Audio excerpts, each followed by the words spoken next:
നമസ്കാരം. മലയാളി വാർത്തയിലേക്ക് സ്വാഗതം. ഇസ്രായേൽ ആക്രമണത്തിൽ കൊല്ലപ്പെട്ട ഇറാന്റെ പരമോന്നത നേതാവ് അയത്തുള്ള അലി ഖമേനിയുടെ സംസ്കാര ചടങ്ങുകൾ അവിടെ നടക്കുകയാണ്. ഇന്നലെ മുതൽ ആയിരക്കണക്കിന് ജനങ്ങളാണ് ടെഹ്റാനിലേക്ക് ഒഴുകിയെത്തുന്നത്. ഖമേനിയുടെയും അദ്ദേഹത്തിനോടൊപ്പം അന്ന് ആക്രമണത്തിൽ കൊല്ലപ്പെട്ട മറ്റ് കുടുംബാംഗങ്ങളുടെയും മൃതദേഹങ്ങളും സംസ്കാര ചടങ്ങുകളിൽ അവിടെ വെച്ചിട്ടുണ്ട്. ഈ മൃതദേഹങ്ങൾക്കരികിൽ ഒരു കുഞ്ഞു ശവപ്പെട്ടി സൂക്ഷിച്ചിരിക്കുന്നത് കാണാം. മാധ്യമങ്ങളിലൂടെയൊക്കെ തന്നെ അത് പുറത്തു വരുന്നുണ്ട്. അലി ഖമേനിക്കൊപ്പം ഇറാൻ ജനതയെ കണ്ണീരണിയിച്ചാണ് അദ്ദേഹത്തിന്റെ 14 മാസം പ്രായമുള്ള പേരമകളുടെ ശവമഞ്ചവും അവിടെ കാണാനായിട്ട് സാധിക്കുന്നത്. അലി ഖമേനിയുടെ ശവമഞ്ചത്തിനരികെയാണ് അദ്ദേഹത്തിനോടൊപ്പം കൊല്ലപ്പെട്ട കുടുംബാംഗങ്ങളുടെ ശവമഞ്ചവും പൊതുദർശനത്തിനായി വെച്ചിരിക്കുന്നത്. ഇതിൽ ഖമേനിയുടെ പേരമകളായ 14 മാസം മാത്രം പ്രായമുള്ള സഹറ മൊഹമ്മദിയുടെ ശവമഞ്ചവുമുണ്ട്. ഈ ചെറിയ ശവമഞ്ചത്തിനരികെ സ്ഥാപിച്ച കുഞ്ഞ് സഹറയുടെ ചിത്രവും ഇവരെ കണ്ണീരണിയിച്ചിട്ടുണ്ട്. വളരെ കൗതുകത്തോടു കൂടി തന്നെ, പൂച്ചക്കണ്ണുകളോടുകൂടി തന്നെ വളരെ വാത്സല്യത്തിൽ ഇരിക്കുന്ന ഒരു ചിത്രമാണ് ഈ ശവപ്പെട്ടിക്കരികിൽ വെച്ചിരിക്കുന്നത്. അത് അവിടെ എത്തുന്ന ഇറാൻ ജനതയെ ഓരോരുത്തരെയും കണ്ണീരണിയിപ്പിക്കുന്ന ഒരു കാഴ്ച കൂടിയാണ്. ഒരിക്കലും യുദ്ധമുണ്ടാകുമ്പോൾ ആഗ്രഹിക്കാത്തതാണ്, പ്രത്യേകിച്ച് കുഞ്ഞുങ്ങളുടെയൊക്കെ തന്നെ മരണങ്ങൾ. അത് ഏത് രാജ്യത്തുള്ളവരാണെങ്കിലും ഇത്തരത്തിൽ ഈ കുഞ്ഞുങ്ങൾ എന്ത് പിഴച്ചു എന്നുള്ളൊരു ചോദ്യം ഉയരുന്നുണ്ട്. ഇസ്രായേൽ ഗാസ യുദ്ധം തുടങ്ങിയ സമയത്തൊക്കെ തന്നെ അറിയാം, നിരവധി കുഞ്ഞുങ്ങൾ മരണപ്പെടുന്ന വാർത്ത വളരെ ദുഃഖത്തോടു കൂടി തന്നെയാണ് നമ്മൾ ഏവരും കണ്ടത്. ഇവിടെ ഇറാന്റെ ദേശീയ പതാകയിൽ പൊതിഞ്ഞായിരുന്നു ശവപ്പെട്ടികളിൽ പൊതുദർശന വേദിയിൽ എത്തിച്ചത്. കുഞ്ഞു ശവപ്പെട്ടിക്കരികിൽ സഹറയുടെ വളരെ മനോഹരമായിട്ടുള്ള ഒരു ചിത്രവും സൂക്ഷിച്ചിരുന്നു. ഇത് അന്തിമോപചാരം അർപ്പിക്കാൻ എത്തിയവരുടെ കണ്ണിനെ ഈറനണിയിച്ചു. നിറകണ്ണുകളോടെയാണ് ഇറാൻ ജനത മുൻ പരമോന്നത നേതാവിനും കുടുംബാംഗങ്ങൾക്കും യാത്രാമൊഴിയേകുന്നത്. ഇറാന്റെ പതാക പുതപ്പിച്ചാണ് ഖമേനിയുടെ ശവമഞ്ചം പൊതുദർശനം നടക്കുന്ന വേദിയിലെത്തിച്ചത്. അദ്ദേഹത്തിന്റെ തലപ്പാവും ശവമഞ്ചത്തിന് മുകളിൽ വെച്ചിരുന്നു. തങ്ങളുടെ പ്രിയ നേതാവിന് യാത്രാമൊഴിയേകാൻ ആയിരങ്ങളാണ് ടെഹ്റാനിലെ ഗ്രാൻഡ് മൊസല്ലയിലും പരിസരത്തും എത്തിച്ചേർന്നിരിക്കുന്നത്. ശനിയാഴ്ച മുതലാണ് ഇവിടെ പൊതുജനങ്ങൾക്ക് ആദരാഞ്ജലി അർപ്പിക്കാനായി പ്രവേശനം അനുവദിച്ചു തുടങ്ങിയത്.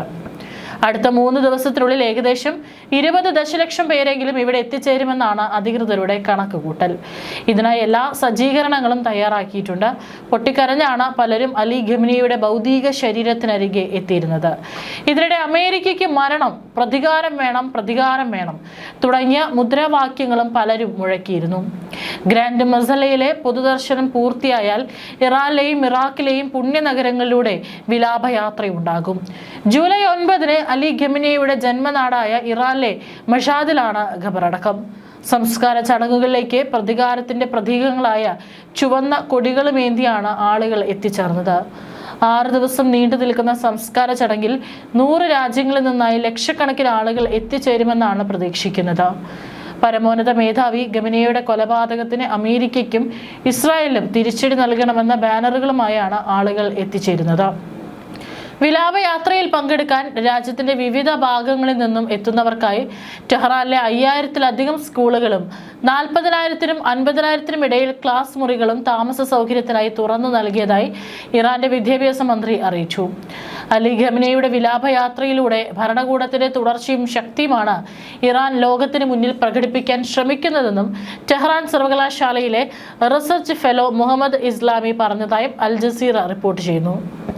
യുദ്ധമുഖത്ത് ശത്രുക്കളാൽ കൊല്ലപ്പെട്ട ചരിത്രത്തിലെ ഒരേയൊരു ഇറാൻ നേതാവാണ് ഖമേനി എന്നും അദ്ദേഹത്തിന്റെ മരണശേഷവും പ്രാദേശിക തന്ത്രങ്ങളിലും ഭരണരീതികളിലും മാറ്റമുണ്ടാകില്ലെന്ന സന്ദേശമാണ് ഇറാൻ നൽകുന്നതെന്നും അദ്ദേഹം കൂട്ടിച്ചേർത്തു.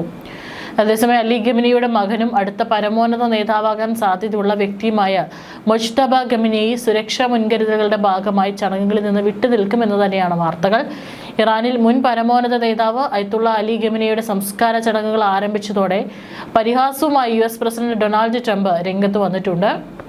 അമേരിക്ക നല്ലവരായതുകൊണ്ടാണ് സംസ്കാര ചടങ്ങിനായി ഒരാഴ്ച അവധി നൽകിയതെന്നാണ് ട്രംപ് പരിഹസിച്ചത്.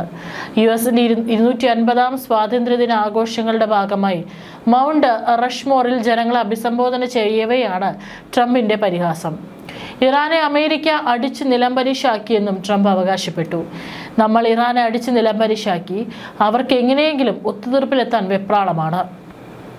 നമ്മൾ നല്ലവരായതുകൊണ്ട് അവരുടെ ഒരു സംസ്കാര ചടങ്ങിനായി നമ്മൾ അവർക്ക് ഒരാഴ്ചത്തെ അവധി നൽകിയെന്നാണ് ട്രംപ് പറയുന്നത്.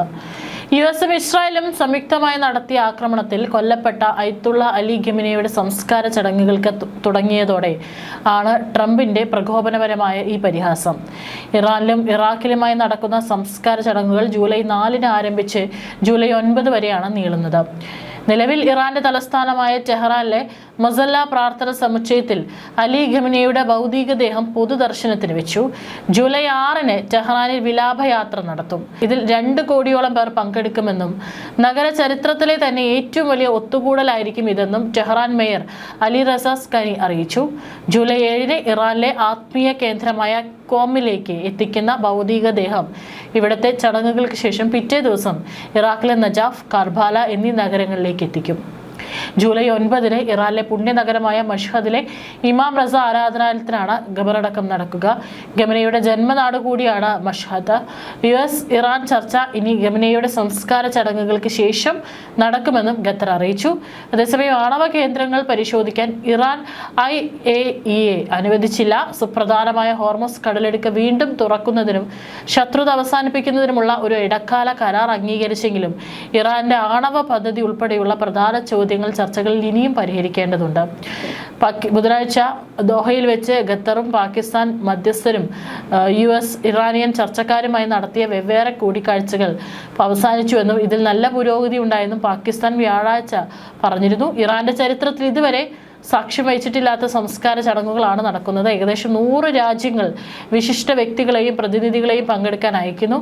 ഇറാനെതിരായ ഇസ്രായേലിന്റെയും അമേരിക്കയുടെയും സൈനിക നീക്കത്തെ പിന്തുണച്ച യൂറോപ്യൻ രാജ്യങ്ങളെ വിദേശകാര്യ മന്ത്രാലയം ക്ഷണിച്ചിട്ടില്ല എന്നത് ശ്രദ്ധേയമാണ്.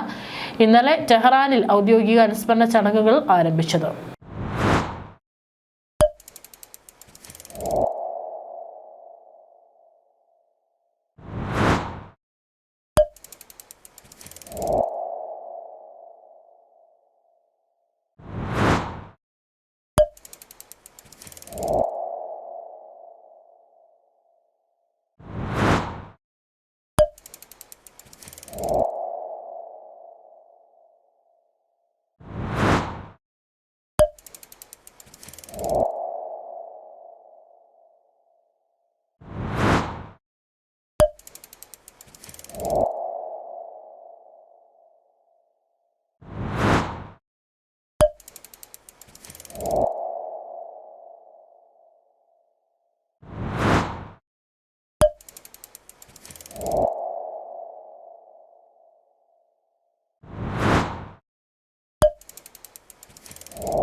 you